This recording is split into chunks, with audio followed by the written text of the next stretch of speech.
Doctor Anjum Sharma, department of chemistry, government girls college HBU. क्या करना आप? ये तो किसी ने थोड़ी ना ये तो आपको नहीं का topic D block admission speed, redox potential और ऑक्सीडेशन स्टेट डायग्राम के बारे में बताएंगे। Redox potential of transition elements are less than that of standard hydrogen potential. इसी क्लास में हमने देखा था स्टैंडर्ड हाइड्रोजन इलेक्ट्रोड का जो पोटेंशियल है वो जीरो होता है और जब इनसे कम होता है तो उस स्थिति में दे आर नेगेटिव, यानी n प्लस n इलेक्ट्रॉन और ये ऑक्सीडाइज्ड स्टेट का रिड्यूस्ड स्टेट होगी n। अब हम डिफरेंट मेटल के और मेटल आयंस के स्टैंडर्ड रिडक्शन पोटेंशियल के बारे में बात करेंगे। स्कैंडियम के केस में स्कैंडियम में give rise to scandium plus p plus p electron और इन दोनों का रिएक्शन होगा अगेन स्कैंडियम मिलेगा हमें और यहाँ पर रिडक्शन पोटेंशियल का मान है माइनस टाइटेनियम के केस में गैर का फॉर्मेशन होगा प्लस इलेक्ट्रॉन और दोनों की जब रिएक्शन होगी तो pi करेगा और रिडक्शन पोटेंशियल का मान होगा minus 1.6 pi plus 3 again electron से मिलेगा तो pi बनेगा रिडक्शन पोटेंशियल का मान होगा माइनस 1.20 pi प्लस 2 के केस में 4 इलेक्ट्रॉन्स का एडिशन होगा। सेकंड लेवल क्रियाएं होती है पर अलग अलग होंगे, सबकी हाफ रिएक्शन अलग होंगी। तो हम ये देखेंगे उनका स्थायी अलग अलग ऑक्सीकरण अवस्थाएं जो है उसमें कौन सबसे अधिक स्थायी है, किसमें अपचयन गुण है, किसमें रिड्यूसिंग प्रॉपर्टीज है और किस तरह की बॉन्डिंग होती है। जैसे मैग्नीज के केस में मैं आपको बताऊंगी कि जैसे जैसे ऑक्सीकरण अवस्थाएं बढ़ती जाएंगी कोवैलेंट कैरेक्टर बढ़ता जाएगा। इनिशियली क्या होगा, ऑक्सीकरण अवस्था कम है तो आयनिक गुण होंगे, आयनिक बॉन्ड का फॉर्मेशन होगा और उसके बाद में कोवैलेंट कैरेक्टर बढ़ता जाएगा क्योंकि रिमूवल ऑफ इलेक्ट्रॉन बहुत ज्यादा जरूरत है। मान लो आपको 6 इलेक्ट्रॉन्स रिमूव करने हैं, 6 इलेक्ट्रॉन का रिमूवल नहीं हो सकता तो उस केस में कोवैलेंट बॉन्ड का फॉर्मेशन। कौन सी ऑक्सीकरण अवस्था स्थायी होगी या नहीं, ये हम ऑक्सीकरण अवस्था की जो डायग्राम्स हैं इससे आसानी से पता लग सकते हैं। कहाँ पर ऑक्सीडाइजिंग प्रॉपर्टीज होंगी, कहाँ पर रिड्यूसिंग प्रॉपर्टीज होंगी। ज्यादातर अम्लीय माध्यम में जो अभिक्रियाएं होती हैं जो हम ग्राफ देखेंगे अपर लेफ्ट साइड में हम देखेंगे ऑक्सीडाइजिंग प्रॉपर्टीज शो करेंगे। कौन से मेटल ऑक्साइड्स हैं वो एसिडिक होंगे, बेसिक होंगे या एल्कोहलिक होंगे, ये भी आसानी से ऑक्सीडेशन स्टेट डायग्राम की सहायता से देख सकते हैं। नेक्स्ट हम रिडॉक्स पोटेंशियल का एप्लीकेशन देखेंगे और oxidation state diagram.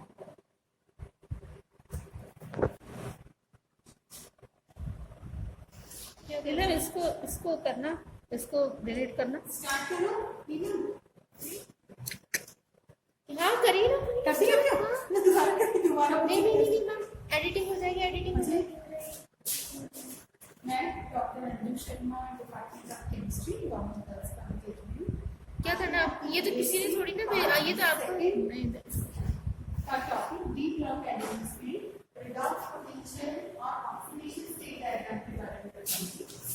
Redox potential of transition elements are less than that of standard hydrogen potential.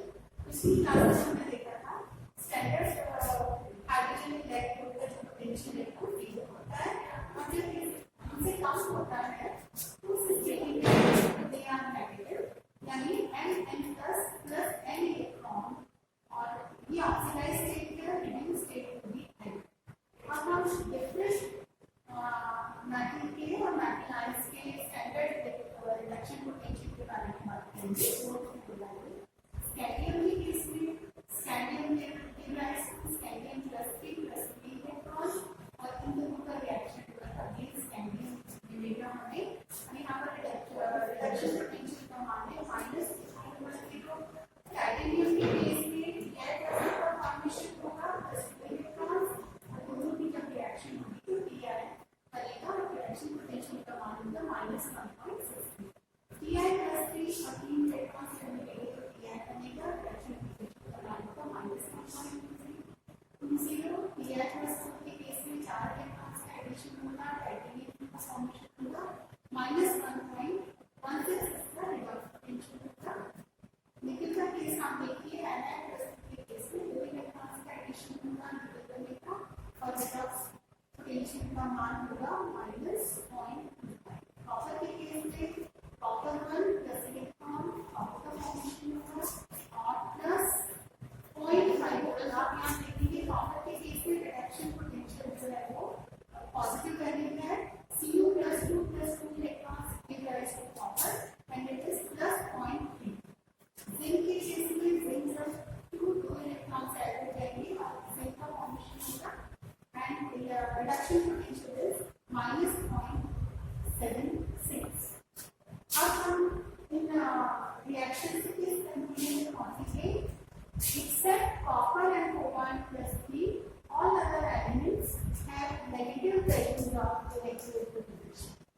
Copper और कोबाल्ट प्लस 3 के अलावा बाकी जो सभी एलिमेंट्स हैं उनकी नेगेटिव वैल्यूज होती है इलेक्ट्रिक पोटेंशियल की, they should have strong reducing tendency, उनके रिड्यूसिंग टेंडेंसी शो करेंगे, but particularly not found to be true.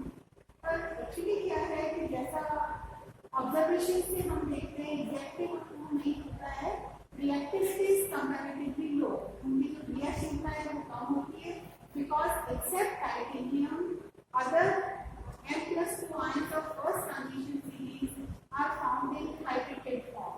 ये जली योजित होते हैं, हाइड्रेटेड फॉर्म में पाए जाएंगे, NH2 का whole 6+2 and their values of heat of hydration are very low। These metals protected by the layer of their oxides, ionization potential and heat of vaporization are quite high, and reactivity of these metals increases with increase in temperature। इनसे हम redox potential की value से इस conclusion.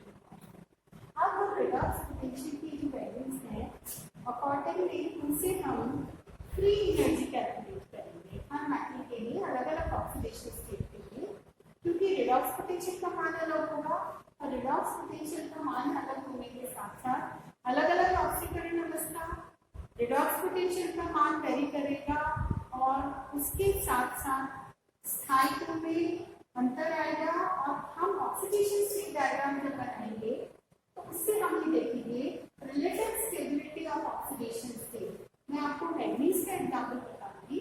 Manganese की अम्लीय माध्यम, क्षारीय माध्यम और उदासीन तीनों स्थितियों में अभिक्रियाएं होती है, पर वो अलग अलग होंगी, सबकी हाफ रिएक्शन अलग होगी। तो हम ये देखेंगे उनका स्थायी अलग अलग ऑक्सीकरण अवस्थाएं जो है उसमें कौन सबसे अधिक स्थायी है, किसमें अपचयन गुण है, किसमें रिड्यूसिंग प्रॉपर्टीज है और किस तरह की बॉन्डिंग होती है। जैसे मैग्नीज के केस में मैं आपको बताऊंगी कि जैसे जैसे ऑक्सीकरण अवस्थाएं बढ़ती जाएंगी कोवैलेंट कैरेक्टर बढ़ता जाएगा। इनिशियली क्या होगा, ऑक्सीकरण अवस्था कम है तो आयनिक गुण होंगे, आयनिक बॉन्ड का फॉर्मेशन होगा और उसके बाद में कोवैलेंट कैरेक्टर बढ़ता जाएगा, क्योंकि रिमूवल ऑफ इलेक्ट्रॉन बहुत ज्यादा जरूरत है। मान लो आपको 6 इलेक्ट्रॉन रिमूव करना है, 6 इलेक्ट्रॉन का रिमूवल नहीं हो सकता तो उस केस में कोवैलेंट बॉन्ड का फॉर्मेशन। कौन सी ऑक्सीकरण अवस्था स्थायी होगी या नहीं, ये हम ऑक्सीकरण अवस्था की जो डायग्राम्स हैं इससे आसानी से पता लग सकते हैं। कहाँ पर ऑक्सीडाइजिंग प्रॉपर्टीज होंगी, कहाँ पे रिड्यूसिंग प्रॉपर्टीज होंगी। ज्यादातर अम्लीय माध्यम में जो अभिक्रियाएं होती हैं जो हम ग्राफ देखेंगे अपर लेफ्ट साइड में हम देखेंगे ऑक्सीडाइजिंग प्रॉपर्टीज शो करेंगे। कौन से मेटल ऑक्साइड्स हैं वो एसिडिक होंगे, बेसिक होंगे या एल्कोहलिक होंगे, ये भी आसानी से ऑक्सीडेशन स्टेट डायग्राम की सहायता से देख सकते हैं। नेक्स्ट हम रिडॉक्स पोटेंशियल का एप्लीकेशन देखेंगे और ऑक्सीडेशन स्टेट डायग्राम।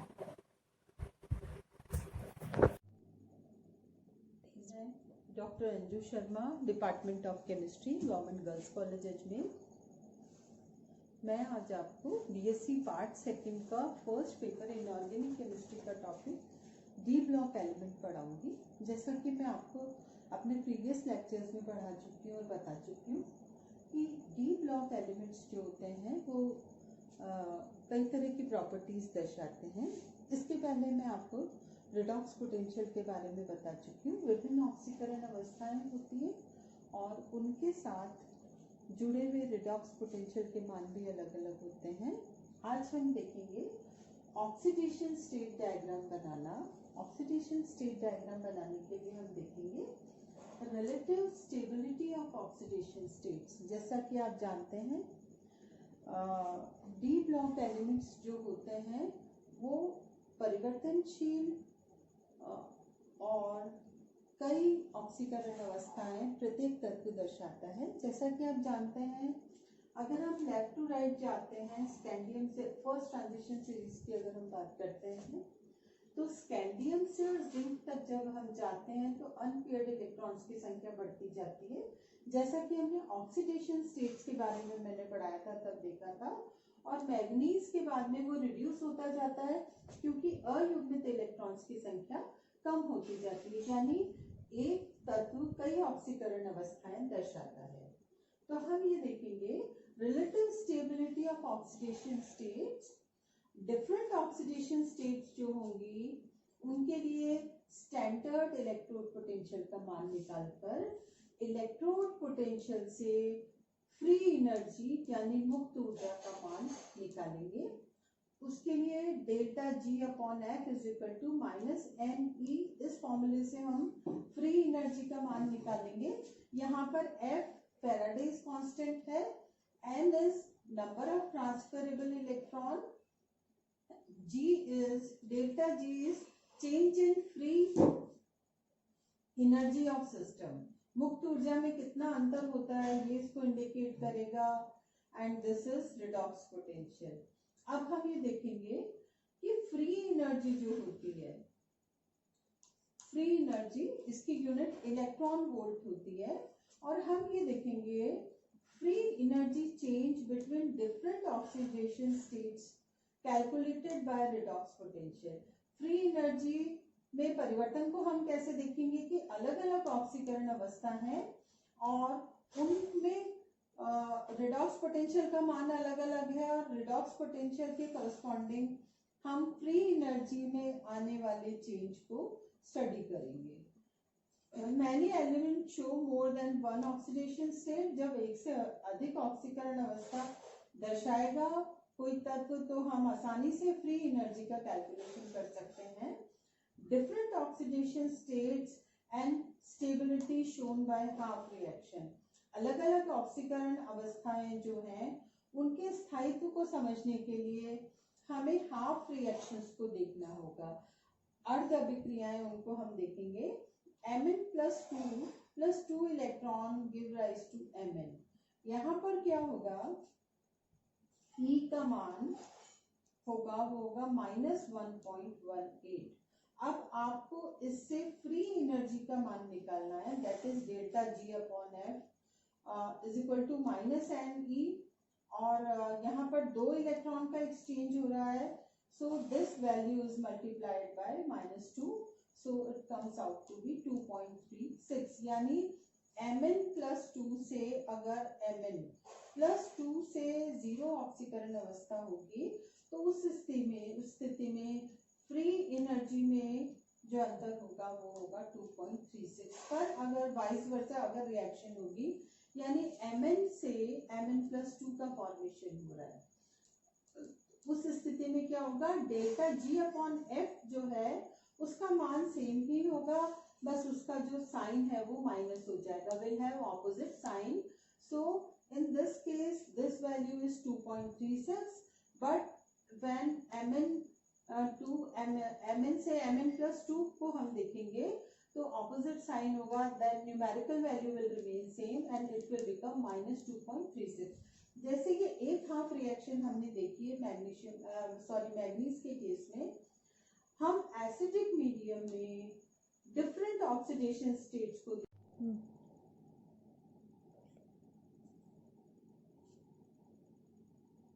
Mn से Mn+2 में 2 इलेक्ट्रॉन्स जो है वो ट्रांसफरेबल है यहाँ पर, और आप ये देखेंगे कि जैसे हमने ये देखा था Mn+2 से Mn में 2 इलेक्ट्रॉन्स का एक्सचेंज है, ट्रांसफर है, और इसमें जो रिडॉक्स पोटेंशियल है दैट इज -1.18 और फ्री एनर्जी है 2.36।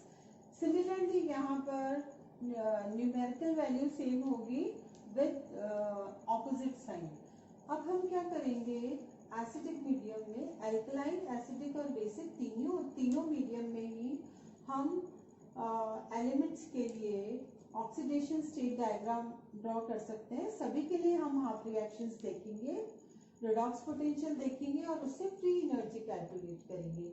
यहाँ पर मैं आपको एक एग्जांपल देकर बता रही हूँ मैग्नीज का, और बिल्कुल उसी तरह से बेसिक मीडियम और एल्कलाइन मीडियम में भी आप कैलकुलेट कर सकते हैं। तो हाफ रिएक्शन Mn से Mn+2 प्लस 2 इलेक्ट्रॉन्स, यहाँ पर E का मान है 1.18 प्लस -2.36 हो जाएगा क्योंकि ट्रांसफरेबल इलेक्ट्रॉन 2 है। दूसरी रिएक्शन में Mn+2 से Mn+3 होगा और एक इलेक्ट्रॉन ट्रांसफरेबल है, तो न्यूमेरिकल वैल्यू सेम होगा, बस साइन चेंज हो जाएगा। तीसरी रिएक्शन में Mn+3 से प्लस H2O का रिएक्शन होगा और MnO2 + 4 हाइड्रोजन प्लस इलेक्ट्रॉन। आप देख रहे हैं यहाँ पर एक ही इलेक्ट्रॉन ट्रांसफरेबल है, तो -0.95 से जब हम फ्री एनर्जी कैलकुलेट करेंगे that comes out to be +0.95। Next reaction में MnO2 + H2O gave rise to MnO4 - 2 + 4 hydrogen plus 2 electrons. यहाँ पर आप देख रहे हैं 2 इलेक्ट्रॉन्स ट्रांसफरेबल हैं और E का मान है यहाँ पर -2.26, तो फ्री एनर्जी का मान हो जाएगा, डबल आप इसको कर दीजिए और साइन चेंज हो गया, that is 4.52। Last reaction is MnO4 - 2 से MnO4- प्लस इलेक्ट्रॉन, एक ही ट्रांसफरेबल इलेक्ट्रॉन है, तो रिडॉक्स पोटेंशियल का जो मान है सिर्फ उसका साइन चेंज। एसिडिक मीडियम की तरह ही डिफरेंट डायग्राम्स न्यूट्रल, एसिडिक और अल्कलाइन मीडियम में बनाए जा सकते हैं, और वो अलग अलग क्यों होंगे? As with reactions there is change in redox potential.